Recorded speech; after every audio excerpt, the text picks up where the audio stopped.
রোগীতে আরোগ্যের পথে সর্বাধিক কঠিন কাজটাই হচ্ছে আমাদের রোগী পর্যবেক্ষণ করা, রোগীকে অ্যানালাইসিস করা, তার থেকে পিকুলিয়ার লক্ষণটাকে বের করে নিয়ে আসা। এই কাজটা যদি আমাদের সফলভাবে সম্পন্ন হয়, তাহলে পরবর্তী কাজ হচ্ছে ওষুধ নির্বাচন একদমই সহজ। একটা ওষুধ সুস্থ মানব দেহে যখন প্রুভিং করা হয়, পরীক্ষা করা হয়, সেবনের উদ্দেশ্যে দেওয়া হয় যখন মেডিসিনটা সুস্থ দেহে, তখন সেই দেহে ওষুধটা গিয়ে কি কি লক্ষণ উৎপাদন করে, সেই উৎপাদিত লক্ষণগুলাই হচ্ছে আমাদের ম্যাথমেটিক্যাল স্থান পেয়েছে। রোগীরা যে রোগ নিয়ে আসবে আমাদের কাছে, আপনাদের কাছে যা রোগ নিয়ে আসবে, সেই রোগগুলা যে একদম ন্যাচারাল রোগ এইরকম কিন্তু ভাবা যাবে না। রোগীর সকল লক্ষণ যে পিকুলিয়ার লক্ষণ এরকম ভাবা যাবে না। রোগীর কিছু লক্ষণ হলো পিকুলিয়ার, কিছু লক্ষণ হচ্ছে কৃত্রিম, আর্টিফিশিয়াল, ওষুধ কর্তৃক সৃষ্ট। সেটা অ্যালোপ্যাথিক ওষুধ কর্তৃক সৃষ্টও হতে পারে, হোমিওপ্যাথিক ওষুধ কর্তৃক সৃষ্টও হতে পারে। ওই রোগীটা তো সুস্থ হবেই না, বরং সিমটমটা সাবটেস্ট হয়ে যাবে। যে মূল রোগ নিয়ে গিয়েছিল সেই রোগটা সাবটেস্ট হয়ে আলাদা আরও লক্ষণ রোগীতে দেখা দিবে। রোগী ভাববে যে আমি তো আমার মাথা ব্যথা নিয়ে গিয়েছিলাম, আমার মাথা ব্যথা তো ঠিক হয়ে গেছে, এখন হার্টে মাঝে মধ্যে আটকে ধরে, চিরিক পারে, দম বন্ধর মতো অনুভূত হয়, এটা মনে হয় আলাদা রোগ, এটার জন্য আবার হার্টের ডাক্তার দেখাই। সেই রোগী বুঝতে পারবে না যে ওই ডাক্তার তার ক্ষতিটা করে দিয়েছে। কিন্তু যখন ওই রোগীটা একজন ভালো হোমিওপ্যাথিক ডাক্তারের কাছে যাবে, তখন সে হোমিওপ্যাথিক ডাক্তার বুঝতে পারবে যে এর দেহে আসলে যে রোগটা সেটা হলো কৃত্রিম রোগ। অ্যালোপ্যাথিক চিকিৎসিত হয়ে রোগটা ভালো হলো না, তখন যদি হোমিওপ্যাথদের কাছে আসে, তখন আমাদের কিভাবে রোগী পর্যবেক্ষণ করতে হবে, কিভাবে ওষুধ নির্বাচন করতে হবে, প্ল্যাসিবো দিয়ে কিভাবে কয়েকদিন অপেক্ষা করতে হবে, এই সংক্রান্ত কথা কিন্তু অর্গাননে বলা আছে। কোনো ম্যাথমেটিকায়, লেজার রাইটিংয়ে, ফিলোসফিতে, রেপার্টরিতে, ক্রনিক ডিজিজে এগুলো কিন্তু বলা হয়নি, কিন্তু অর্গাননে বলা হয়েছে। তাহলে 105 থেকে 145 নম্বর সূত্রগুলো পড়লে আমরা বুঝতে পারবো ম্যাথমেটিক। যখন এই অর্গাননের পরিপূর্ণ জ্ঞান আমাদের মধ্যে মাথায় থাকবে, ফিলোসফি সম্পর্কে ভালো ধারণা থাকবে, মানব দেহের প্রকৃতি সম্পর্কে আমাদের জ্ঞান থাকবে, ম্যাথমেটিক্যাল সূক্ষ্ম জ্ঞান আমাদের মাথায় থাকবে, রেপার্টরির জ্ঞান মাথায় থাকবে, ক্রনিক ডিজিজের জ্ঞান মাথায় থাকবে, তখন আমরা যখন ওই সময় যদি একটা রোগীকে অ্যানালাইসিস করি, তাকে নিয়ে চিন্তা ভাবনা করে তার চিকিৎসকের ইনটিউশনের ভিত্তিতে যখন আমরা ওষুধ নির্বাচন করব, সেটা লক্ষণ ভিত্তিক না, কিন্তু রোগীর সামগ্রিক ভিত্তিক। ক্রনিক ডিজিজে মায়াজমের জ্ঞান ছাড়া একটা রোগীও আমরা আরোগ্য দিতে পারবো না। এই জন্য এই ক্রনিক ডিজিজের চিকিৎসার আগে আমাদেরকে ক্রনিক ডিজিজের জ্ঞান লাগবে। অর্থাৎ চিররোগ যে আছে হ্যানিম্যানের chronic disease, their peculiar nature and their homeopathic cure, এটাতে আছে সোরা, সিফিলিস, সাইকোসিস সম্পর্কে সুন্দর আলোচনা। এই বইয়ের জ্ঞান ছাড়া আমরা ক্রনিক ডিজিজের রোগীকে পরিপূর্ণ আরোগ্য দিতে পারবো না। উপশম দিতে পারবো, জাস্ট ভুল ওষুধ দিয়ে উপশম দিতে পারবো, কিন্তু সঠিক ওষুধ দিয়ে যে আরোগ্য দেওয়া সেটা দিতে পারবো না এই ক্রনিক ডিজিজের জ্ঞান ছাড়া। আর আর আর আরেকটা প্রশ্ন করি, সেটা হচ্ছে যেহেতু এইটা সে মনে করেন, ধরেন আমি একটা রোগীকে ট্রিটমেন্ট করলাম, ট্রিটমেন্ট করার পরে আমি ওই রোগীর প্রচন্ড পরিমাণে অ্যাগ্রাভেশন বলতে হলো গিয়ে ওনার জন্ম রোগেরই চিকিৎসা করলাম, কিন্তু দেখা গেছে ভেতরের যে চাপা পড়া রোগটা সেটা বের হয়ে আসলো। তো ঠিক ওই সিচুয়েশনে আমি আমি আমি তো জানি, যেহেতু অর্গানন সম্পর্কে আমি জানি, যে তার চাপা পড়া রোগটা যদি থাকে তাহলে এই হোমিওপ্যাথি মেডিসিনে সেটা একদম ভেতর থেকে নির্মূল হয়। ওই সিচুয়েশনটাই, যে ওষুধটা আমার চলতেছে, ঠিক ওই সিচুয়েশনে আমি কি করবো? ওই ওষুধটাকে বন্ধ করে দেবো, না ওই ওষুধটাকে রান করে দেবো, না ওই ওষুধটাকে কয়েকদিন বন্ধ রেখে তারপর স্টার্ট করবো, না ওইটার দ্বিতীয় পাওয়ার থেকে শুরু করবো? বিসমিল্লাহির রহমানির রহিম। সবাইকে সালাম জানিয়ে শুরু করছি। আসসালামু আলাইকুম। আজ 5 ফেব্রুয়ারি 2026 রোজ বৃহস্পতিবার। আমাদের pure homeopathic learning and chamber management কোর্সের সকল পার্টিসিপেট ডক্টরসগণ এবং শিক্ষার্থীবৃন্দকে সাদর আমন্ত্রণ ও শুভেচ্ছা রইল। আশা করি সবাই ভালো আছেন। ক্লাসটি সঞ্চালিকার দায়িত্বে আছি আমি, ডক্টর খাদিজা আক্তার মায়া, আর সার্বিক পরিচালনার দায়িত্বে আছেন আমাদের স্বনামধন্য চিকিৎসক, লেখক ও গবেষক জনাব doctor Mohammad Golam Rabbani sir. Class 4-এর বিষয়বস্তু হচ্ছে হোমিওপ্যাথিতে অর্গানন অফ মেডিসিনের গুরুত্ব।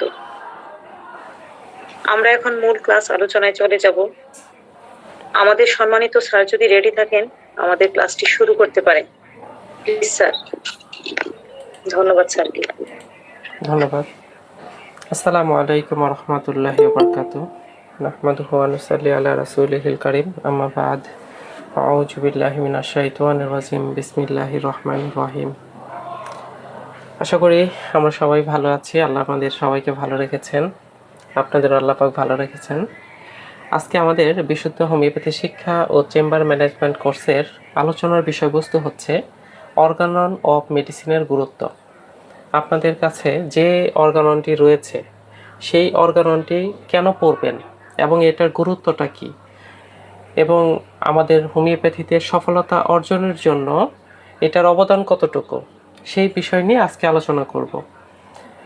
আলোচনাটি অনেক গুরুত্বপূর্ণ হবে এবং এটা একটা ফিলসফিক্যাল আলোচনা, তো সবাই মনোযোগ দিয়ে শোনার চেষ্টা করবেন, কারণ এটাতে রসকস একটু কমই থাকবে। মহাত্মা হ্যানিম্যান সর্বপ্রথম যে বইটি লিখেছেন সেটা হচ্ছে অর্গানন অফ মেডিসিন। অর্থাৎ একটি দেশ চালানোর জন্য যেমন সংবিধান রয়েছে, দেশ কিভাবে পরিচালনা করতে হবে, কি করতে হবে, কি করা যাবে না, যত নিয়ম কানুন আইন রয়েছে সেগুলো যেমন সংবিধানের মধ্যে লিপিবদ্ধ করা থাকে, তেমনি হোমিওপ্যাথিক চিকিৎসা সংক্রান্ত যা কিছু প্রয়োজনীয় রয়েছে সকল প্রয়োজনীয় দিক নির্দেশনা দেওয়া আছে অর্গানন অফ মেডিসিনে। মহাত্মা হ্যানিম্যান যখন প্রথম অর্গানন লিখেন এবং তা প্রকাশ করেন, তারপরে হোমিওপ্যাথির তো অনেক জয় জয়াকার। কিন্তু মহাত্মা হ্যানিম্যানের অনেক অনুসারীরা হ্যানিম্যানকে বলতেন যে, মহাত্মা হ্যানিম্যান, তুমি এইটা কি আবিষ্কার করলা, আমরা তো অতটা বুঝতে পারি না, এর চাইতে সহজ কোনো কিছু থাকলে তোমরা আমাদেরকে সেটা দাও হ্যানিম্যান। মহাত্মা হ্যানিম্যান অবাক হয়ে বললেন যে, হোমিওপ্যাথি সংক্রান্ত যত দিক নির্দেশনা, সকল দিক নির্দেশনা এই অর্গাননে থাকার পরেও আরও বিশেষ দিক নির্দেশনার জন্য প্রত্যাশা করা হয়। হ্যানিম্যানের অর্গাননের মধ্যে এটা তিনি উল্লেখ করেছেন। তখনকার সময়েই এই অর্গাননটা সহজে কেউ বুঝতে পারেনি। হ্যানিম্যানের যে অর্গানন, এটা মূলত হচ্ছে জার্মান ভাষায় লেখা। হ্যানিম্যান একজন জার্মানির ব্যক্তি ছিলেন, তিনি জার্মান ভাষাতেই অর্গাননটা লিখেছিলেন। সেই জার্মানি দেশের লোক হয়ে জার্মান ভাষার অর্গাননটা সহজে বুঝতে পারেনি। কেন বুঝতে পারেনি? তাহলে এটা বোঝার জন্য কি ভাষা জ্ঞান? না। যদি ভাষা জ্ঞান দরকার হতো তাহলে জার্মানির এই অর্গাননটা বেশি ভালো বুঝতে পারত।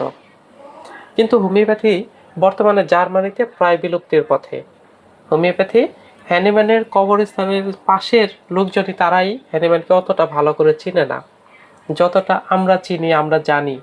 হোমিওপ্যাথি যারা প্র্যাকটিস করি তারা যতটা জানি, হ্যানিম্যানের ওইখানকার লোকজন এত বেশি জানে না। কিভাবে বুঝলাম?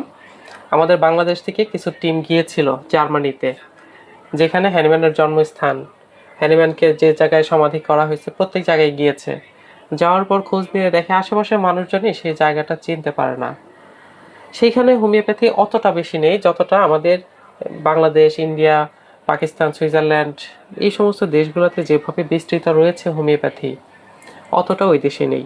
এবং তখনকার সময়ে অর্গানন নিয়ে অনেকেই বুঝতো না, সেকেলে বলে এড়িয়ে চলতো, এটাকে অ্যাভয়েড করতো। এটা তাহলে কেন? আসলে অর্গাননটা বোঝার জন্য আমাদের যে জ্ঞানটা দরকার, অদৃশ্য বিষয় সম্পর্কে আমাদের পূর্ণাঙ্গ জ্ঞান থাকতে হবে। হোমিওপ্যাথি হচ্ছে টোটালি আলাদা। অ্যালোপ্যাথিক চিকিৎসা পদ্ধতি হচ্ছে রোগ ভিত্তিক, অর্থাৎ রোগ ডায়াগনোসিস করে তারপরে হচ্ছে ওষুধ নির্বাচন করা হয়, এবং একসাথে অনেকগুলো করে ওষুধ দেওয়ার প্রথা হ্যানিম্যানের আগের সময় থেকেই প্রচলিত আছে এবং এখনও অ্যালোপ্যাথিতে এটা প্রচলিত আছে। কিন্তু হোমিওপ্যাথিতে হচ্ছে টোটালি আলাদা। হোমিওপ্যাথিতে কীরকমভাবে ওষুধ নির্বাচন করা হয়? হোমিওপ্যাথিতে রোগী পর্যবেক্ষণ করার পর টোটাল রোগীলিপি অ্যানালাইসিস করে তারপরে হচ্ছে একটা ওষুধ নির্বাচন করা হয়। এটা হচ্ছে হোমিওপ্যাথি, হ্যানিম্যানের থিওরি। অর্গানন আমাদেরকে কি বিষয়ে জ্ঞান দিবে? অর্গানন রোগী পর্যবেক্ষণ করা শেখাবে, জীবনী শক্তির কি, এটার ভাষা কি, ভাষা কিভাবে বুঝবো, কিভাবে বের করে নিয়ে আসবো জীবনী শক্তির ভাষাকে, এগুলা। তারপরে ম্যাথমেটিকে আমাদের কিভাবে অধ্যয়ন করতে হবে। এই অর্গানন ছাড়া, অর্গাননের নিয়ম নীতি ছাড়া যখন আমরা ম্যাথমেটিকা পড়বো, তখন আমাদের কাছে সকল ওষুধ একই রকম মনে হবে যে এই ওষুধ আর এই ওষুধ তো একই মনে হয়, ওই ওষুধ আর ওই ওষুধ তো একই মনে হয়। ওষুধের মধ্যে আমরা পার্থক্য করতে পারবো না, কম্পারেটিভ আলোচনাটা আমরা বুঝতে পারবো না, ওষুধের যে সৃজনী ক্ষমতা সেটা আমরা বুঝতে পারবো না। এই জন্য আমাদেরকে অর্গাননের জ্ঞান দরকার। তারপরে ওষুধ নির্বাচন করলাম আমরা একটা ওষুধ, সেই একটা ওষুধ আমরা কিভাবে রোগীতে প্রয়োগ করব, রোগী কিভাবে সেবন করবে, কতদিন সেবন করবে, কতদিন পর ওষুধের শক্তি পরিবর্তন করব, ঔষধ পরিবর্তন করব, ওষুধ কি যথার্থ কাজ করতেছে কিনা, সঠিকভাবে ওষুধ কাজ করতেছে কিনা, এটা কিভাবে বুঝতে পারবো। তারপরে হচ্ছে রেপার্টোরাইজিং কিভাবে করব, অর্থাৎ রোগীলিপি করার পর যে রেপার্টোরাইজিং করা হয়, ওষুধের সংখ্যাটাকে কমিয়ে আনা হয়, সেটা কিভাবে করব। চিকিৎসা করতে গিয়ে যত জটিলতার সম্মুখীন হব আমরা, সেই সকল জটিলতা কিভাবে সমাধান করব, সেই জটিলতাগুলোকে কিভাবে আমরা ওভারকাম করে সামনের দিকে এগিয়ে যাব, রোগীর আরোগ্যের দিকে এগিয়ে যাব। যত বাধা আসে সেই বাধাগুলো কিভাবে দূর করব। তারপরে রোগীর রোগ হয়েছে, রোগে কি কি পথ্যাপথ্য খেতে বলতে হবে, কি কি নিষেধ করতে হবে, এই সংক্রান্ত এগুলো যাবতীয় যে বিষয় সংক্রান্ত, এগুলো কিন্তু আমাদেরকে অর্গানন বোঝাবে, অর্গানন শেখাবে। ডাক্তার কেন্ট যেমন বলেছেন যে আগে আরোগ্যের কৌশল শিক্ষা দিতে নেই, আগে হচ্ছে নিয়ম নীতি, তারপরে হচ্ছে কৌশল।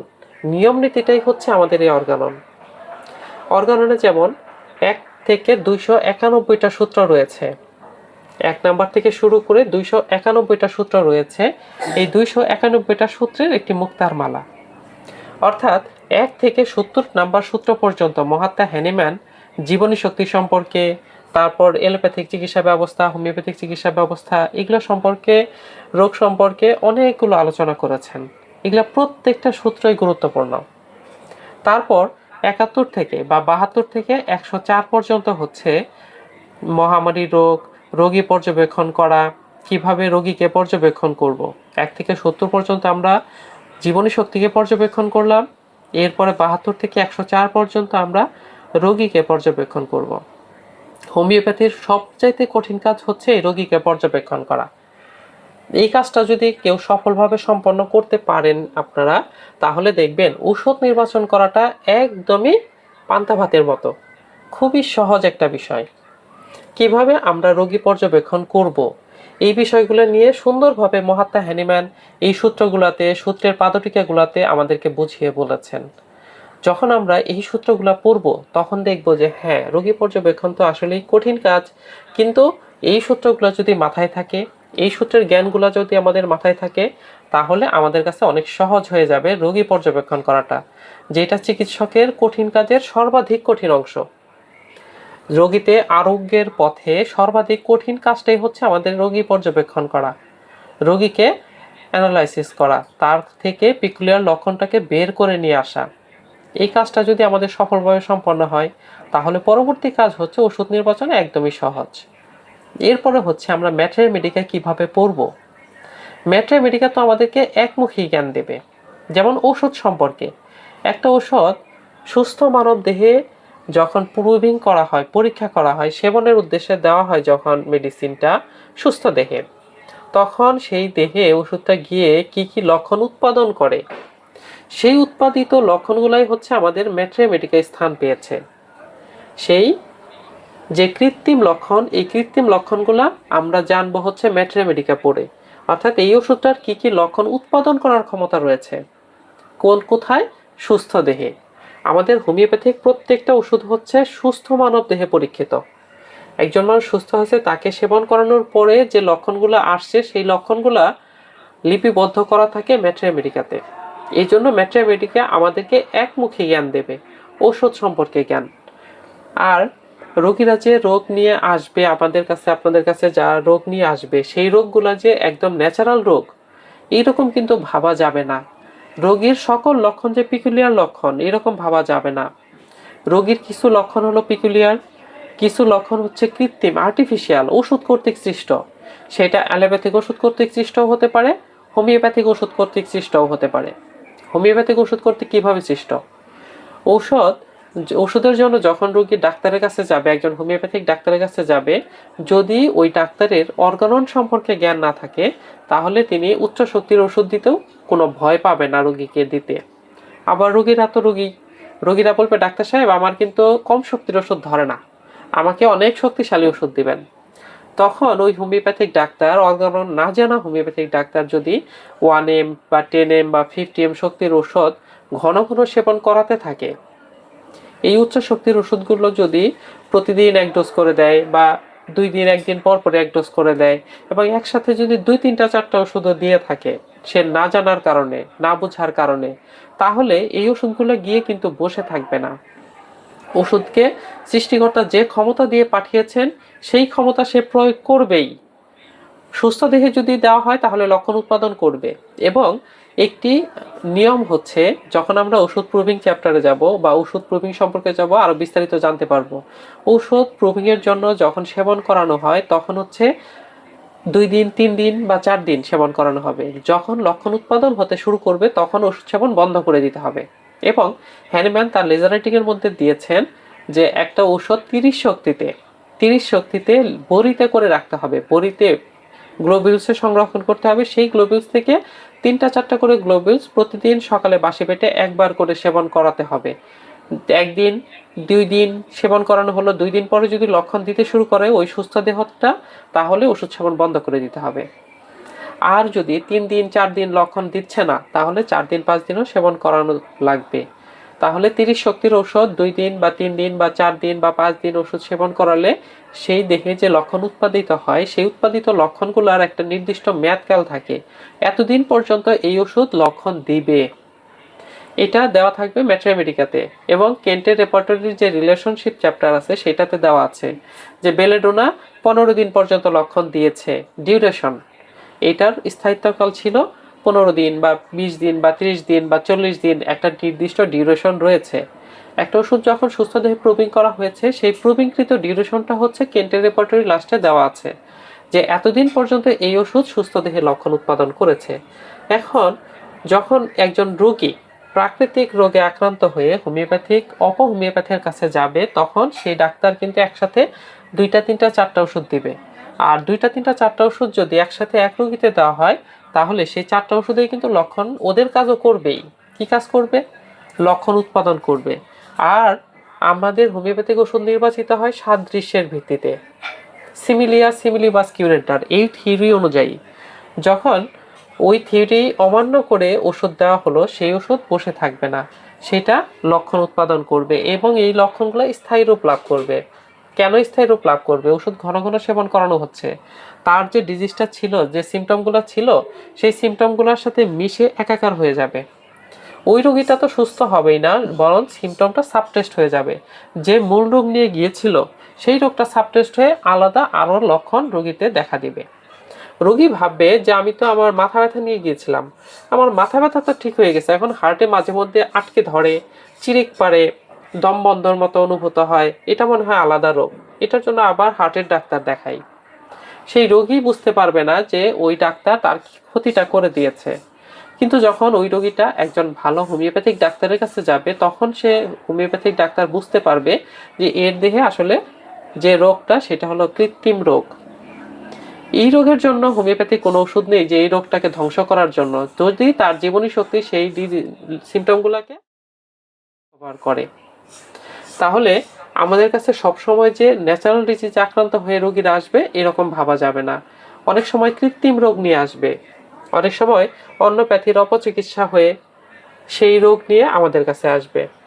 আসার পর যেমন চর্মরোগের সাবটেস্ট ডিজিজ অনেক পাওয়া যাবে, যখন সেই সাবটেস্ট স্কিন ডিজিজগুলো নিয়ে আসবে আমাদের কাছে হোমিওপ্যাথিতে, তখন যদি আমাদের অর্গাননের জ্ঞান না থাকে, ক্রনিক ডিজিজের জ্ঞান না থাকে, তাহলে আমরা যে ওষুধ দিব, দেওয়ার পরে যখন চর্মরোগগুলো বের হবে আরও, বের হওয়ার পরে আমরা রোগীদেরকে বলবো আপনার চর্মরোগ তো এটা আসলে বাড়তেছে, আপনি অন্য কিছু দিয়ে, মলম দিয়ে, বাহ্যিক ওষুধ দিয়ে সারিয়ে ফেলেন। আমরা ধৈর্য ধরাইতে বলতে পারবো না, কারণ আমাদের মধ্যে তো ওই সৎ সাহসটা থাকবে না যে না, চর্মরোগ যখন আমাদের সঠিক হোমিওপ্যাথিক ওষুধ, একটা ওষুধ দেওয়ার পরে যদি বের হয়, এটা তার রোগের বহির্ফ্লাক্স, আউটফ্লাক্স। রোগের একটা ইনফ্লাক্স আছে।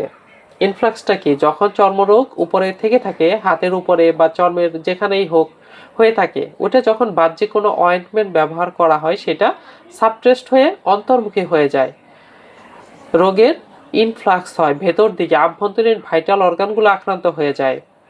তারপরে যখন সেই রোগীকে আবার হোমিওপ্যাথিক চিকিৎসা দেওয়া হবে, সঠিক হোমিওপ্যাথিক চিকিৎসা দেওয়া হলে ওই যে বাহ্যিক যে চর্মরোগটা ওইটা আবার ফিরে আসবে। যে এর আগে হাতে হয়েছিল এখন পেটে হলো বা মাথায় হলো অথবা উরুতে হলো বা পিঠে হলো, যে কোনো জায়গায় হবেই। এটা হলো রোগের আউটফ্লাক্স। ভেতরমুখী ছিল, ভেতরমুখী গিয়ে ছোড়াটা তার ভাইটাল অর্গানকে এফেক্ট করতে পারে। সেটা মুক্ত হয়ে যখন বাহ্যিক অর্গানগুলো এফেক্ট হলো, তাহলে ভেতরটা ভালো থাকবে তুলনামূলক। এই যে থিওরি, এটা হেরিংয়ের ল অফ কিওর, হেরিংয়ের আরোগ্য নীতি। এই নীতিগুলো সুন্দরভাবে অর্গাননের বিভিন্ন সূত্রে বলা হয়েছে। তো এই জন্য ডিজিজ কোনটা নিয়ে এসেছে আপনার কাছে, আমার কাছে? ন্যাচারাল ডিজিজ নাকি আর্টিফিশিয়াল ডিজিজ? কোন ডিজিজ নিয়ে আসছে? যদি ন্যাচারাল ডিজিজ নিয়ে আসে সেটার জন্য একরকম ওষুধ নির্বাচন করতে হবে, যদি আর্টিফিশিয়াল ডিজিজ নিয়ে আসে সেটার জন্য আমাদের কি করতে হবে? হ্যানিম্যান কিন্তু এই বিষয়ে আমাদেরকে দিক নির্দেশনা দিয়েছেন যে রোগী অনেক সময় অ্যালোপ্যাথি থেকে হোমিওপ্যাথিতে আসলো বা হোমিওপ্যাথি থেকে অ্যালোপ্যাথিতে যাচ্ছে। তো যখন অ্যালোপ্যাথিক চিকিৎসিত হয়ে রোগটা ভালো হলো না, তখন যদি হোমিওপ্যাথদের কাছে আসে, তখন আমাদের কিভাবে রোগী পর্যবেক্ষণ করতে হবে, কিভাবে ওষুধ নির্বাচন করতে হবে, প্ল্যাসিবো দিয়ে কিভাবে কয়েকদিন অপেক্ষা করতে হবে, এই সংক্রান্ত কথা কিন্তু অর্গাননে বলা আছে। কোনো ম্যাথমেটিকায়, লেজার রাইটিংয়ে, ফিলোসফিতে, রেপার্টরিতে, ক্রনিক ডিজিজে এগুলো কিন্তু বলা হয়নি, কিন্তু অর্গাননে বলা হয়েছে। তাহলে 105 থেকে 145 নম্বর সূত্রগুলো পড়লে আমরা বুঝতে পারবো ম্যাথমেটিকে আমাদেরকে কিভাবে পড়তে হবে, প্রাকৃতিক রোগ কিভাবে আমরা চিনবো, কৃত্রিম রোগ আমরা কিভাবে বুঝতে পারবো, রোগীতে বের করে নিয়ে আসতে পারবো। হ্যাঁ, রোগীর হচ্ছে যে সিমটমগুলো দেখা যাচ্ছে এগুলা তার প্রাকৃতিক রোগ না, তার কৃত্রিম রোগ। এই অবস্থায় আমাদেরকে কিভাবে চিকিৎসা পরিচালনা করতে হবে, এই সংক্রান্ত আলোচনাগুলো সুন্দরভাবে আমরা পেয়ে যাব এই পরবর্তী সূত্রগুলোতে 105 থেকে 145 পর্যন্ত।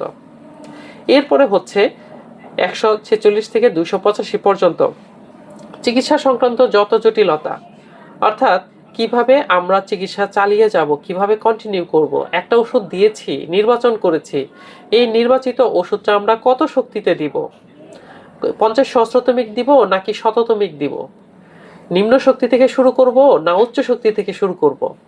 50 সহস্রতমিক হলে অনেকে M1 বা M2 বা M3 যে কোনো শক্তি থেকে শুরু করতে পারেন। কিন্তু যদি নোসট মেডিসিন হয় তাহলে আমরা কত শক্তিতে? নোসট মেডিসিন হলে মিনিমাম আমরা 14 বা 15 শক্তির পর থেকে ব্যবহার করার চেষ্টা করব। নোসট মেডিসিনগুলো নিম্ন শক্তিতে না দেওয়াটা উত্তম। কিন্তু শততমিক যদি হয়, শততমিক শক্তির ওষুধ হলে সেটা আমরা নোসট 1M এর পর থেকে ব্যবহার করতে পারি।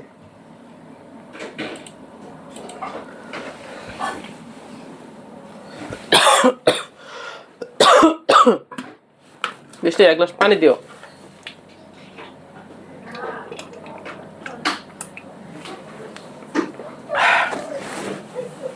এক গ্লাস পানি দিও, দিও আরেক গ্লাস দিয়ে যাও। তো শততমিক ঔষধ যদি হয় তাহলে আমরা মিনিমাম 1M থেকে, শততমিকের নোসট মেডিসিন যদি হয় তাহলে সর্বনিম্ন আমরা 1M থেকে শুরু করতে পারি। 1M, তারপরে 10M। 1M দেওয়ার কতদিন পর আমরা 10M দেব, বা 10M দেওয়ার কতদিন পর আমরা শক্তি পরিবর্তন রীতিতে ওইটাই রিপিট করব।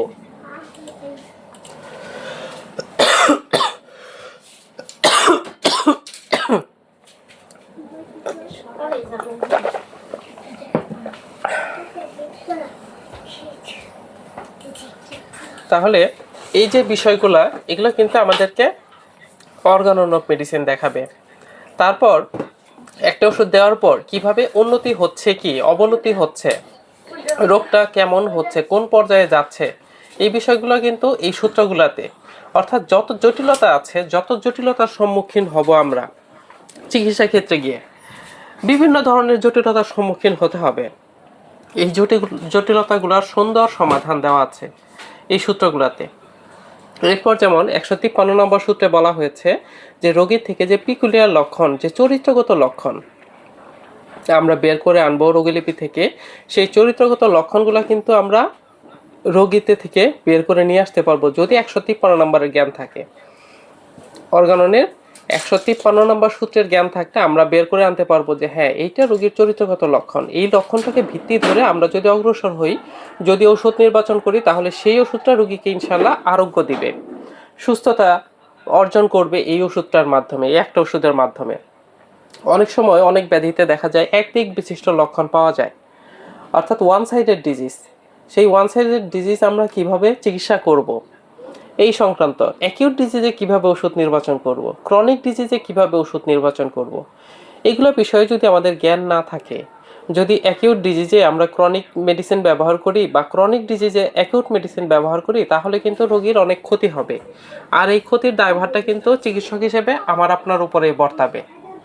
এই জন্য এই বিষয়গুলো আমাদের জানতে হবে। তারপরে যে 50 সহস্রতমিক ওষুধ দিয়ে শুরু করব না শততমিক, কোনটাতে অগ্রগামী রোগী আরোগ্যের দিকে দ্রুত যায়, এটা আমাদেরকে বুঝতে হবে। শততমিক যারা করে তারাও ভালো, 50 সহস্রতমিক যারা করে তারাও ভালো। মহাত্মা হ্যানিম্যান যখন দেখলেন যে শততমিক ওষুধ ব্যবহার করে অনেক সময় রোগ বৃদ্ধি হয়, প্রথম দিকে রোগ বৃদ্ধি সংঘটিত হয়, অর্থাৎ শততমিক একটা ওষুধ নির্বাচন করে রোগীকে দেওয়া হয়েছে সেবনের জন্য। তারপরে ওষুধ খাওয়ার পরে রোগীর রোগটা একটু বেড়েছে, বাড়ার পরে বাস ওষুধ সেবন স্টপ। এরপরে যে কমতে শুরু করছে আর রোগীর রোগ আর বাড়েনি, আর ওষুধ দেওয়ার প্রয়োজন হয়নি। এরকম অনেক সময় হয়েছে। কিন্তু রোগীরা তো প্রত্যাশা করে, চিকিৎসকের কাছে আসার পরে রোগীরা প্রত্যাশা করে তার রোগটা যাতে কমের দিকে থাকে। রোগটা যদি বেড়ে যায় তাহলে অনেক সময় রোগীরা একটু অসন্তুষ্ট হন যে ডাক্তারের কাছে গিয়েছি রোগটা কমার জন্য, আরোগ্যের জন্য, কিন্তু রোগটা বেড়ে গেছে। মহাত্মা হ্যানিম্যান এই যে রোগ বৃদ্ধিটা, এই রোগ বৃদ্ধিটা প্রত্যাশা করেননি। এই জন্য মহাত্মা হ্যানিম্যান আবার গবেষণা করে পঞ্চম সংস্করণ, অর্গাননের পঞ্চম সংস্করণ থেকে ষষ্ঠ সংস্করণটা আবিষ্কার করলেন, যেটা আমরা পাচ্ছি, আমরা পড়তেছি 50 সহস্রতমিক ঔষধ সম্পর্কে। অর্গাননের ষষ্ঠ সংস্করণে আমরা পাচ্ছি 50 সহস্রতমিক পদ্ধতির ঔষধ। এই ওষুধটা যদি সঠিক আপনার হয়ে থাকে, নির্বাচন যদি সঠিক হয়ে থাকে, সূক্ষ্ম মাত্রায় যদি আপনি ব্যবহার করেন, তাহলে সেই যে রোগ বৃদ্ধিটা হয় না বললেই চলে। আর যাও মৃদু মাত্রায় হয় সেটা রোগীরা অনুভব করতে পারে না যে তার রোগ বৃদ্ধি হয়েছে। এই জন্য 50 সহস্রতমিকটা আরোগ্যের ক্ষেত্রে এগিয়ে রয়েছে। আর শততমিকে দেখা যায় যে 30 শক্তির ওষুধ প্রয়োগ করা হয়েছে। 30 শক্তির পরে কিন্তু 200 শক্তি, জাম্পিং শক্তিতে 30-এর পর যে 31 শক্তি, 32, 33, 34 এই শক্তিগুলো কিন্তু আমাদের সংগ্রহে থাকে না, আর আমরা মার্কেটেও পাই না। আমরা পাই শততমিকের 30 শক্তির নিম্নে, বা 6x পাই, 12x পাই, তারপরে 30 শক্তি পাই, তারপরে 200 শক্তি, তারপরে 1000 শক্তি, তারপরে 10,000, তারপরে 50,000, তারপরে 1 লক্ষ। এইভাবে আমরা পাই, অর্থাৎ জাম্পিং শক্তিতে লাফ দিয়ে। 30-এর পর রোগীর যে জীবনী শক্তির সংবেদনশীলতার স্তর, এটা কোনটাতে রয়েছে এটা না জেনে যখন 30 শক্তির পর হুট করে আমরা 200 শক্তি দেই, অনেক সময় বৃদ্ধি সংঘটিত হতে পারে। রোগ বৃদ্ধি সেইটা যে সিমটমের এগেনস্টে দেওয়া হইলো সেই সিমটমটা বেড়ে গেল। কিন্তু যদি রোগী আসলো হাঁপানি বা শ্বাসকষ্টের রোগী, সেই রোগীকে যখন আমরা ওষুধ দিলাম, দেওয়ার পরে তার আগের চর্মরোগ সাপ্রেশন ছিল, ওই চর্মরোগটা যদি বের হয়ে আসে এবং রোগীর যদি শ্বাসকষ্ট কমের দিকে হতে থাকে, তাহলে কিন্তু এটা শুভ লক্ষণ। এটা কিন্তু রোগ বৃদ্ধি নয়, বরং যথার্থ ওষুধের সাহায্যে তার রোগের যে চাপা পড়াটা ছিল, সেই চাপা পড়া রোগটা দেহের মধ্যে প্রকাশিত হয়েছে। এটা শুভ লক্ষণ, এটা আরোগ্যের একটা সুন্দর লক্ষণ। এই সূত্রগুলোতে বলা হয়েছে যে ওষুধ যে কাজ করতেছে, সেই কাজ করতেছে, এটার মানদণ্ডটা কি। ডাক্তার কেন্ট বলেছেন, হোমিওপ্যাথিক ওষুধ সেবনের পর রোগী আগে মানসিকভাবে প্রফুল্লতা অনুভব করবে। আপনি যখন হোমিওপ্যাথিক একটা ওষুধ নির্বাচন করে রোগীকে দিবেন, দেওয়ার পরে রোগীর আগে মানসিকভাবে ভালো বোধ করবে। যেমন ধরুন, জ্বরের একজন রোগী অ্যালোপ্যাথিক চিকিৎসায় এবং জ্বরের একজন রোগী হোমিওপ্যাথিক চিকিৎসায়। জ্বরের যে ভাইরাস, সেই ভাইরাসের মেয়াদকাল 7 দিন বা 14 দিন। এর মধ্যে জ্বরে হয়তো রোগী যদি ওষুধ দেওয়া হয় 7 থেকে 14 দিন পর্যন্ত ভুগবে, আর ওষুধ দেওয়া হলে 7 থেকে 14 দিনের মধ্যে মারাও যেতে পারে, অথবা একাই সুস্থ হয়ে যেতে পারে। 3টার একটা। ওষুধ দিলে কষ্টটা কমবে, ওষুধ না দিলে একাই ভালো হতে পারে, অথবা মারা যেতে পারে, জ্বরে বিকার হয়ে ফ্যাটাল পর্যায়ে চলে যেতে পারে। এর যে কোনো একটা হবে। রোগী বছরের পর বছর ভুগবে না, কষ্ট পাবে না বছরের পর বছর। তাহলে অন্যপ্যাথির চিকিৎসাতে কি হবে? জ্বরের যে তাপমাত্রাটা ওষুধ খাওয়ার সাথে সাথে, সেই ট্যাবলেট খাওয়ার সাথে সাথে তাপমাত্রাটা কমে যাবে, কিন্তু রোগীর যে মেজাজটা ছিল, সেই মেজাজটা আস্তে আস্তে খিটখিটে হয়ে যাবে। জ্বর থেকে ওঠার পরে তার মেজাজ ঠিক হইতে 1-2 মাস 3 মাস সময় লেগে যাবে, অর্থাৎ মানসিকভাবে সে অন্যরকম হয়ে যাবে, মানসিক বিকৃতি অনেক সময় হয়ে যাবে, মেজাজ খিটখিটে, রুক্ষ চড়া থাকবে একদম। কিন্তু হোমিওপ্যাথিক যদি ওষুধ ওই রোগীকে দেওয়া হয় বা জ্বরের আরেকজন রোগীকে দেওয়া হয়, তাহলে জ্বরের তাপমাত্রাটা যাবে একটু পরে, কিন্তু রোগী আগে মানসিকভাবে প্রফুল্লতা অনুভব করতে থাকবে। রোগী মনে করবে না এখন তো জ্বরে আগে যেরকম কষ্ট হচ্ছিল এখন তো এরকম কষ্টটা হচ্ছে না, একটু ভালোই লাগতেছে। তারপর আস্তে আস্তে তাপমাত্রা কমতে শুরু করবে। এই হচ্ছে হোমিওপ্যাথিক আর অন্যপ্যাথির মধ্যে পার্থক্য। হোমিওপ্যাথিক ওষুধ সবসময় মন স্তরে গিয়ে আগে ক্রিয়া করবে, আর মন স্তরে ক্রিয়া করে প্রথম, ঠিক আছে। হোমিওপ্যাথিতে সবসময় মাইন্ডের সিমটমের গুরুত্বটা এই জন্যই বেশি। আর রেপার্টরিতে মাইন্ড চ্যাপ্টারটা শুরুতে, ম্যাথমেটিকাতে মাইন্ড অংশটা শুরুতে দেওয়া হয়েছে, যে মাইন্ডের গুরুত্বটা বেশি।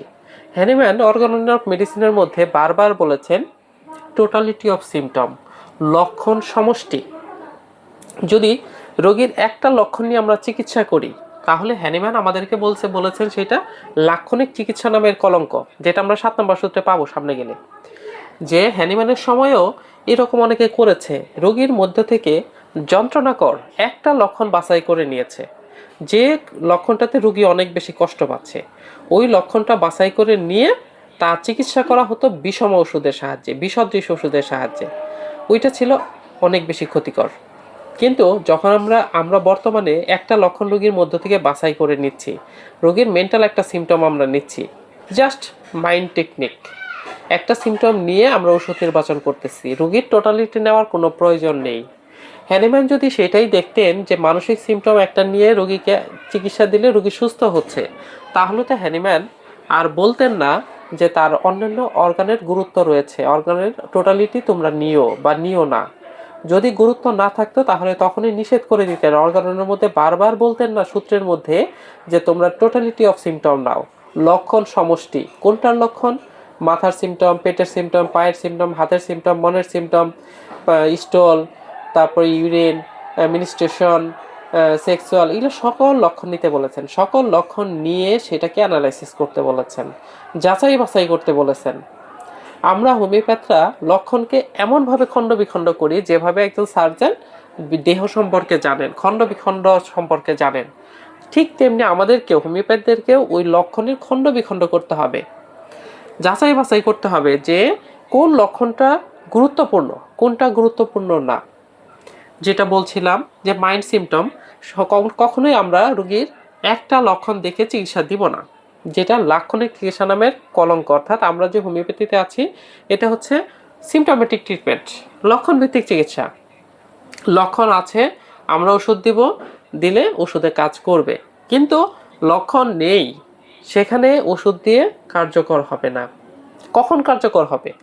যখন এই অর্গাননের পরিপূর্ণ জ্ঞান আমাদের মধ্যে মাথায় থাকবে, ফিলোসফি সম্পর্কে ভালো ধারণা থাকবে, মানব দেহের প্রকৃতি সম্পর্কে আমাদের জ্ঞান থাকবে, ম্যাথমেটিক্যাল সূক্ষ্ম জ্ঞান আমাদের মাথায় থাকবে, রেপার্টরির জ্ঞান মাথায় থাকবে, ক্রনিক ডিজিজের জ্ঞান মাথায় থাকবে। তখন আমরা ওই সময় যদি একটা রোগীকে অ্যানালাইসিস করি, তাকে নিয়ে চিন্তা ভাবনা করে তার চিকিৎসকের ইনটিউশনের ভিত্তিতে যখন আমরা ওষুধ নির্বাচন করব, সেটা লক্ষণ ভিত্তিক না, কিন্তু রোগীর সামগ্রিক ভিত্তিক, রোগীর সমগ্রতাকে ইনক্লুড করে আমরা একটা ওষুধ দিলাম, যেটা চিকিৎসকের ইনটিউশনের ভিত্তিতে হয়ে থাকে। সেটা যখন আমরা জ্ঞান অর্জন করব, এই সকল জ্ঞান, তখন আমাদের এটা জাগ্রত হবে, তখন আমরা সঠিক ওষুধ রোগীকে দিতে পারবো এবং ওই ওষুধে রোগী সুস্থও হবে ইনশাআল্লাহ। এরপরে 285 নম্বরের পরে হচ্ছে অর্গাননের চিকিৎসা নয় কিন্তু আনুষঙ্গিক ব্যবস্থা সংক্রান্ত, যেমন চুম্বকত্ব, মেসমেরিজম, স্নান জল, অর্থাৎ জীবন ধারণ সংক্রান্ত, জীবন প্রণালী সংক্রান্ত যে বিষয়গুলো রয়েছে, এই বিষয়গুলো নিয়ে পরবর্তী সূত্রগুলো আলোচনা করা হয়েছে। এই হচ্ছে 291টা সূত্রের একটা মুক্তার মালা। এই 291টা সূত্রের শুরু থেকে, অর্থাৎ 1 নম্বর থেকে শুরু করে একের পর 2, 2-এর পর 3, 3-এর পর 4, এইভাবে ধারাবাহিকভাবে আমাদেরকে পড়তে হবে। যখন আমরা এইটা ধারাবাহিকভাবে পড়ব, তখন আমরা হোমিওপ্যাথি বুঝতে পারবো। তখন এই হোমিওপ্যাথিক চেম্বার দিয়ে প্র্যাকটিস শুরু করে আমাদের থেমে যেতে হবে না, আমাদের বাদ দিতে হবে না, আমাদের অন্য প্যাথির দ্বারস্থ হতে হবে না, আমাদেরকে একসাথে 3-4টা ওষুধ দেওয়ার প্রয়োজন পড়বে না ইনশাআল্লাহ। এই জন্য আমরা সামনে থেকে এই 1 নম্বর সূত্র থেকে শুরু করে প্রতিদিন 5টা, 2টা, 3টা, 4টা, 5টা বা 6টা এরকম সূত্রগুলো পড়ব সামনের ক্লাসগুলোতে ইনশাআল্লাহ।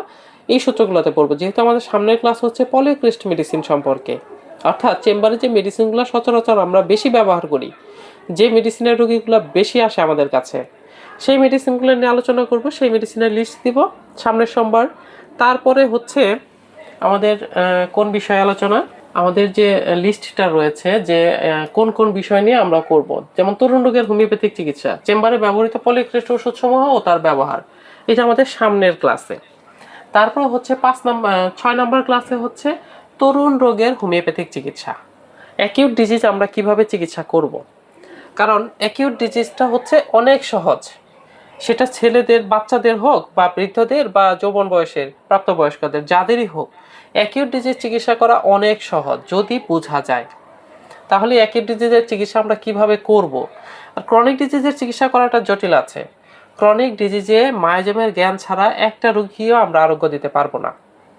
এই জন্য এই ক্রনিক ডিজিজের চিকিৎসার আগে আমাদেরকে ক্রনিক ডিজিজের জ্ঞান লাগবে। অর্থাৎ চিররোগ যে আছে হ্যানিম্যানের chronic disease, their peculiar nature and their homeopathic cure, এটাতে আছে সোরা, সিফিলিস, সাইকোসিস সম্পর্কে সুন্দর আলোচনা। এই বইয়ের জ্ঞান ছাড়া আমরা ক্রনিক ডিজিজের রোগীকে পরিপূর্ণ আরোগ্য দিতে পারবো না। উপশম দিতে পারবো, জাস্ট ভুল ওষুধ দিয়ে উপশম দিতে পারবো, কিন্তু সঠিক ওষুধ দিয়ে যে আরোগ্য দেওয়া সেটা দিতে পারবো না এই ক্রনিক ডিজিজের জ্ঞান ছাড়া। এরপরে আমাদের যে সূত্র, এরপরে হচ্ছে 7 নম্বর ক্লাস থেকে শুরু হবে অর্গাননের অধ্যয়ন। অর্গানন আমরা পড়বো 1 থেকে 104 নম্বর সূত্র পর্যন্ত আমরা মনোযোগ সহকারে পড়বো, ধারাবাহিকভাবে পড়বো। প্রথম দিন হয়তো 4টা 5টা, তারপর দিন 4টা 5টা, এইভাবে যে কয়টা ক্লাসে সম্ভব হয় 104 নম্বর সূত্র পর্যন্ত আমরা ধারাবাহিকভাবে পড়ে যাব। তারপরে হচ্ছে রোগী পর্যবেক্ষণ নিয়ে একটি পূর্ণাঙ্গ ক্লাস, অর্থাৎ একজন রোগী আসার পর তাকে কিভাবে পর্যবেক্ষণ করব, করে একটা সঠিক রোগীলিপি লিপিবদ্ধ করব, সেটা নিয়ে পূর্ণাঙ্গ একটি ক্লাস। তারপরে হচ্ছে রেপার্টরাইজিং সম্পর্কে আলোচনা হবে, শর্টকাট আর কি। তারপর চিকিৎসকের ভুল ও সমাধান। চিকিৎসকের যে ভুল হয়, মহাত্মা হ্যানিম্যান যে বলেছেন ক্রনিক ডিজিজের মধ্যে, লেজার রেটিং এর মধ্যে চিকিৎসকের বড় বড় 3টা ভুল হয়। সেই 3টা ভুল কি কি এবং এর সমাধান কি, এই সম্পর্কে আলোচনা থাকবে। তারপর ওষুধ গ্রহণের মাধ্যম, মহাত্মা হ্যানিম্যান তার অর্গাননে বলেছেন ওষুধ গ্রহণের যে মাধ্যমগুলা, সেই মাধ্যমগুলা কি কি। যেমন আমরা তো একটা দিই সেবনে, অর্থাৎ আমরা যে বোতলে দিচ্ছি ওষুধটা, সেই বোতলের শিশিটা থেকে পানিতে ওষুধটা দিই, ডিস্টিল ওয়াটারে, সেটা পানিতে মিশিয়ে রোগী সেবন করছে একটা। তারপর হচ্ছে একটা আঘ্রাণের মাধ্যমে, নিঃশ্বাসের মাধ্যমে, আরেকটা হচ্ছে মর্দনে বা মালিশের মাধ্যমে। 3টা মাধ্যমে আমরা ওষুধ দিয়ে থাকি। সেই ওষুধ গ্রহণের মাধ্যম। তারপর গর্ভবতী মাকে ওষুধ সেবনের নিয়ম, গর্ভবতী অবস্থায় কিভাবে চিকিৎসা দিব, এবং সন্তান ভূমিষ্ঠ হওয়ার পর সন্তানের ওষুধটা কে খাবে, কিভাবে খাবে, এই সংক্রান্ত দিক নির্দেশনামূলক ক্লাস। তারপর হচ্ছে পঞ্চসহস্রতমিক পদ্ধতির যে ওষুধটা, সেই ওষুধ আমরা একটা শক্তি থেকে আরেকটা শক্তিতে কিভাবে উন্নীত করব। অর্থাৎ আপনার কাছে যদি M2 বা M3 অর্থাৎ সালফার M4 আছে আপনার কাছে, কিন্তু 5 পাওয়ারটা আপনার কাছে নেই, সেই জন্য আপনি কিভাবে পটেনটাইজড করবেন সেটা হাতে কলমে দেখানো হবে এই ক্লাসগুলোতে। যে শক্তি বৃদ্ধিকরণের যে ফর্মুলাটা, সেই ফর্মুলাটা দেখানো হবে। তারপরে যেটা যে চিররোগে মায়োজমের গুরুত্ব, এই যে মায়োজম নিয়ে বললাম, সোরা, সিফিলিস, সাইকোসিস, এই 3টার গুরুত্ব কতটুকু এবং কিভাবে আমরা এগুলা পড়বো, কিভাবে স্টাডি করব, এই সংক্রান্ত নিয়ে আলোচনা থাকবে ওই ক্লাসে। তারপর হচ্ছে নর্মাল ডেলিভারিতে চিকিৎসা পদ্ধতি ও ম্যানেজমেন্ট, অর্থাৎ একজন মা আসলো নর্মাল ডেলিভারির জন্য, সেই নর্মাল ডেলিভারির জন্য শুরু থেকে তার কি ধরনের চিকিৎসা আমরা দিব, কীরকম চিকিৎসা কন্টিনিউ করব, ঔষধ কিভাবে নির্বাচন করব, এবং কি কি নির্দেশনা, ডেলিভারির সময় কি কি মেডিসিন প্রয়োজন হয়, কিভাবে ওষুধ তখন সেবন করতে হবে, এই সংক্রান্ত বিস্তর আলোচনা থাকবে এই ক্লাসগুলোতে। তারপরে হচ্ছে হোমিওপ্যাথি বুঝতে হলে কি কি ধরনের বই আমাদেরকে পড়তে হবে। শুধু যে সকল ধরনের বই পড়বো না, সব ধরনের বই পড়া যাবে না। কোন বই পড়া যাবে, কোন বই পড়া যাবে না, সেটা কিন্তু আপনাকে অর্গানন জানাবে। অর্গাননের জ্ঞান যখন আপনার মাথায় ঢুকবে, তখন নিজেই বুঝতে পারবেন যে কোন বইটা আপনার পড়া যাবে, কোন বইটা পড়া যাবে না। এই জন্য যাচ্ছে তাই বই পড়ে মাথায় ভুল টানবেন না কখনোই। একটা ভুল শিক্ষা সারা জীবনের জন্য ক্ষতিকর। এই জন্য আমরা ইনশাল্লাহ সঠিকটা শিখবো। অর্গানন যেমন আমাদের কষ্টি পাথর, অর্গানন আমাদের দেখাবে, চেনাবে, জানাবে, বোঝাবে যে কোন বইটা আমাদের জন্য গুরুত্বপূর্ণ, কোনটা গুরুত্বপূর্ণ না, কোন জ্ঞানটা হোমিওপ্যাথির জন্য গুরুত্বপূর্ণ, যেটা জ্ঞান অর্জন করলে আমি হোমিওপ্যাথিতে কাজে লাগাতে পারবো, আর কোনটা কাজে লাগাতে পারবো না, পথভ্রষ্ট হব, এটা কিন্তু অর্গানন যখন পড়বো আমরা তখন বুঝতে পারবো। তারপরে হচ্ছে ম্যাট্রিয়ামেটিকে অধ্যয়ন। ম্যাট্রিয়ামেটিকে আমরা কিভাবে পড়বো এগুলো সম্পর্কে ধারণা দেওয়া হবে। আমরা কিন্তু সব বিষয় নিয়ে আপনাকে একদম যে শিখিয়ে পড়িয়ে বুঝিয়ে দিতে পারবো এরকমটা না। এগুলা বিস্তর নিয়ে আলোচনা করা হবে, আপনারা যাতে বেসিক ধারণাটা পান, সঠিক গাইডলাইনটা যাতে পান। এই জন্যই মূলত এই বিষয়গুলো নিয়ে আলোচনা রয়েছে আমাদের সামনে। আজকে তো মাত্র 4টি ক্লাস শেষ হচ্ছে।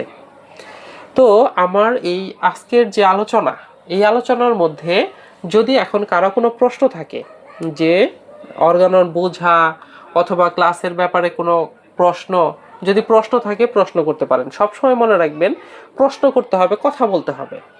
যদি প্রশ্ন করতে পারেন তাহলে আপনি শিখতে পারবেন। না জানাটা কোনো অন্যায় না, অন্যায় হচ্ছে জানতে না চাওয়াটা।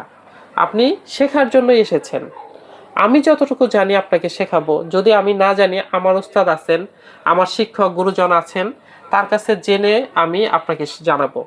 বই আছে, আমি ঘাটাঘাটি করে তারপর আপনাকে জানাবো। যদি কোনোটা ভুল মনে হয় তাহলে অবশ্যই প্রশ্ন করবেন এবং আমাকে বলবেন, আমি ইনশাল্লাহ সঠিকটা জানানোর জন্য চেষ্টা করব।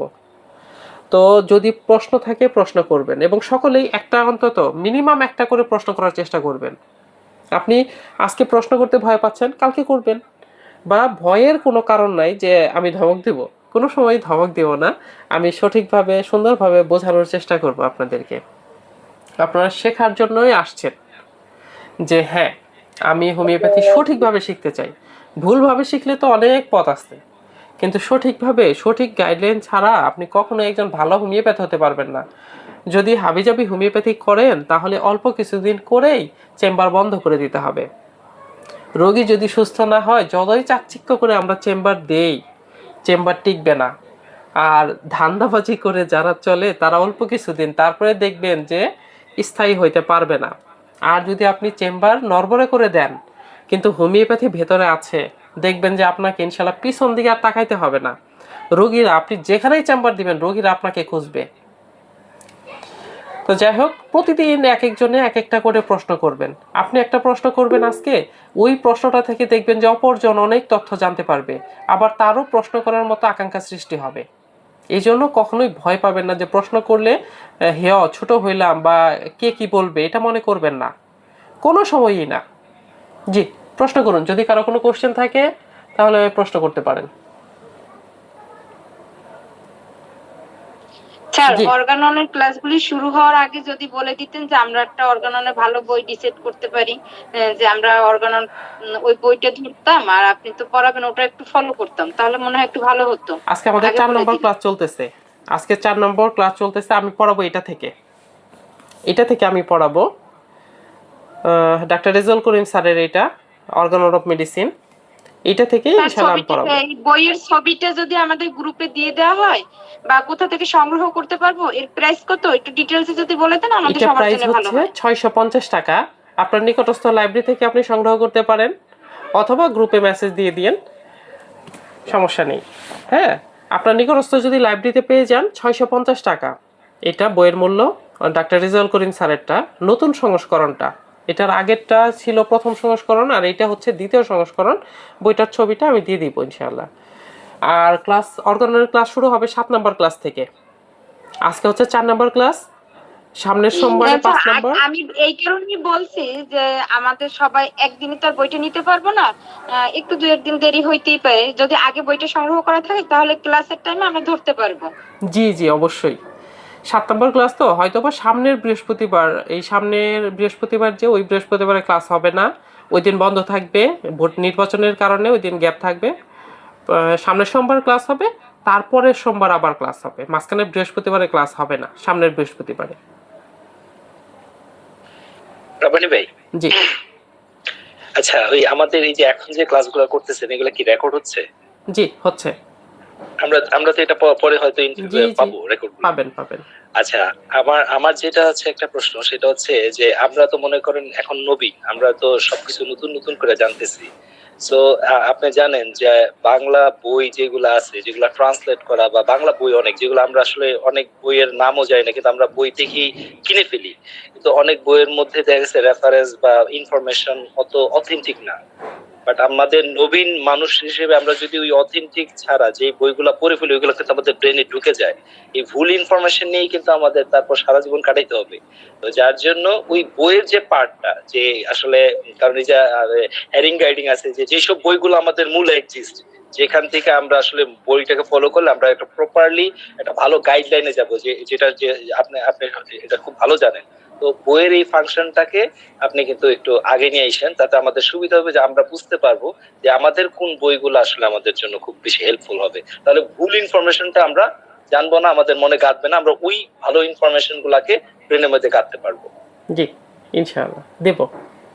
আর আর আর আর আরেকটা প্রশ্ন করি, সেটা হচ্ছে যেহেতু এইটা সে মনে করেন, ধরেন আমি একটা রোগীকে ট্রিটমেন্ট করলাম, ট্রিটমেন্ট করার পরে আমি ওই রোগীর প্রচন্ড পরিমাণে অ্যাগ্রাভেশন বলতে হলো গিয়ে ওনার জন্ম রোগেরই চিকিৎসা করলাম, কিন্তু দেখা গেছে ভেতরে যে চাপা পড়া রোগটা সেটা বের হয়ে আসলো।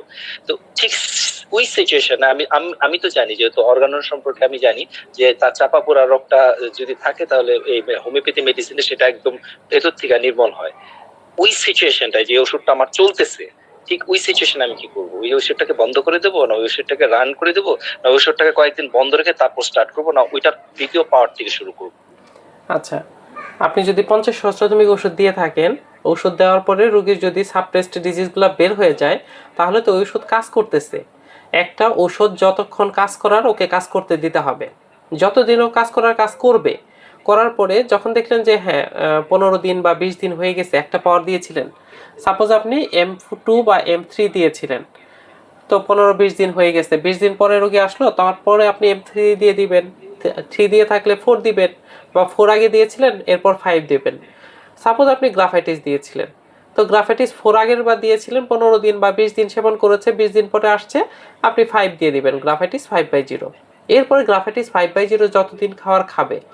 এরপরে যদি গ্রাফাইটিস না পারে, দেখলেন যে গ্রাফাইটিস চর্মরোগ বের হয়েছে, বের হওয়ার পর চর্মরোগটায় কারণে অনেক জ্বর আসছে, জ্বরের মধ্যে সে আবল তাবল কথা বলতেছে, চমকে উঠতেছে, ভয় পাচ্ছে, চর্মরোগটাও বেশি, তাহলে বেলেডোনা দেন, কারণ রোগীর জীবনী শক্তি তো বেলেডোনা চাচ্ছে।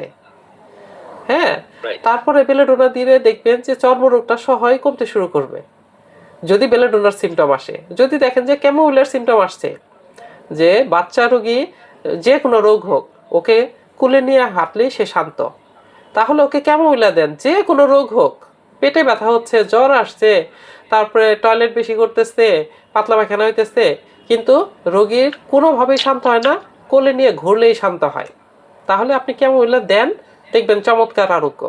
ডাক্তার কেন্ট এটা বলেছিলেন। কেন্টের চেম্বারে একজন রোগী আসছেন, তো আসার পরে বাচ্চা কোলে আসছে, ওকে যা খুশি দিচ্ছে, কিন্তু বাচ্চা ওইটা ঢিল দিয়ে ফেলে দিচ্ছে, কিন্তু কোলে নিয়ে ঘুরলে একটু কমতেছে। তখন ডাক্তার কেন বললেন যে ও তো ওই খেলনা চাচ্ছে না, ও ক্যামোমিলা চাচ্ছে। এইরকম শিশু রোগীতে ক্যামোমিলা, আর যদি বৃদ্ধ রোগী হয়, বয়স্ক রোগী হয়, তার যে সমস্যাই হোক, হাঁটলে সে উপশম হবে, তাহলে ক্যামোমিলা দিতে হবে। এরকম একটা ওষুধ দেওয়ার পর দেখবেন যে ওই ওষুধ যতদিন উপকার করতেছে, ওষুধ কন্টিনিউ করতে হবে, চেঞ্জ করা যাবে না। যখন জীবনী শক্তি পারবে না, ওই ওষুধের সিমটম আর নাই উপশমের দিকে, এবং অন্য একটা ওষুধের স্পষ্ট সিমটম চলে আসছে রোগীতে, তাহলে সেই পরবর্তী ওষুধটা দিতে হবে। যে ওষুধের সিমটম জীবনী শক্তি দিচ্ছে, ওই ওষুধটাই দিতে হবে। বিষয় ক্লিয়ার? থ্যাংক ইউ, একদম ক্লিয়ার, থ্যাংক ইউ। আচ্ছা, এগুলো কিন্তু অর্গাননের কথা। আপনারা যখন অর্গাননের ওই 105 থেকে যখন পড়বেন, তখন দেখবেন যে সবগুলা সূত্রের মধ্যে এগুলো আছে। রাইট। জি, আর কারো কোনো কোশ্চেন আছে আজকের ক্লাসের মধ্যে? আসসালামু আলাইকুম। ওয়ালাইকুম আসসালাম। জি, আমার কাছে তো হরিমোহন চৌধুরীর ওটা ছিল আর কি, অর্গানন। আপনি কি পড়ে বুঝতে পারেন? এগুলা নিছিলাম, বাট পড়া হয়নি, কখনো পড়িও নাই। এই আর কি, একটা কালেকশনে রাখছিলাম আর কি। না, আপনার ওই বইটাই বেশি পড়তে হবে যদি সঠিক হোমিওপ্যাথি করতে চান। হ্যাঁ, যদি ওইটা পড়ে বুঝতে পারেন তাহলে ওইটাই পড়বেন, ওটাও ভালো। যদি ওইটা পড়ে না বুঝতে পারেন, এটার আমি কয়েকটা পৃষ্ঠা আপনাদের গ্রুপের মধ্যে দিয়ে দিব, কয়েকটা পেজের ছবি তুলে দিবনি। যদি আপনার কাছে পড়তে ভালো লাগে, তাহলে আপনি এটা কালেকশন করে নিয়েন।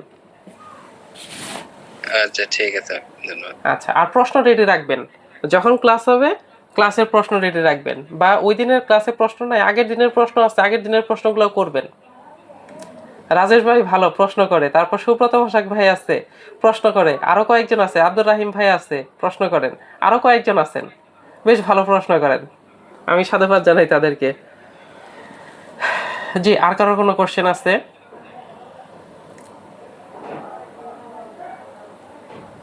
আচ্ছা, যদি কারো কোনো কোশ্চেন না থাকে তাহলে আমরা ইনশাল্লাহ শেষ করে দিতে পারি নাকি মায়া ম্যাডাম?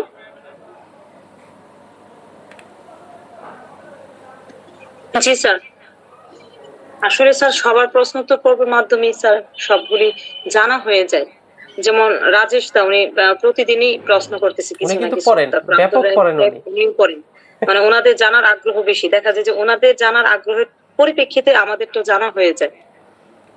জি জি, আর সবচেয়ে বড় কথা স্যার, আমাদের অর্গাননটা পড়াই হয় না, কিন্তু আপনি যে উদ্যোগটা নিয়েছেন স্যার, সে মানে ওই মোতাবেকে দেখা যায় যে জানা হইতেছে, শোনা হইতেছে, মোটামুটি বই ঘাটাঘাটি হইতেছে। ধন্যবাদ স্যারকে। তো স্যার আমরা কি শেষ করে দিব? জি, ক্লাসের কি ম্যাডাম। শেষ পর্যায়ে চলে আসছি? জি, আমরা তাহলে ইনশাল্লাহ শেষ করে দিই। জি স্যার। ধন্যবাদ স্যারকে অসংখ্য ধন্যবাদ আজকে এত সুন্দর একটি ক্লাস আমাদেরকে উপহার দেওয়ার জন্য।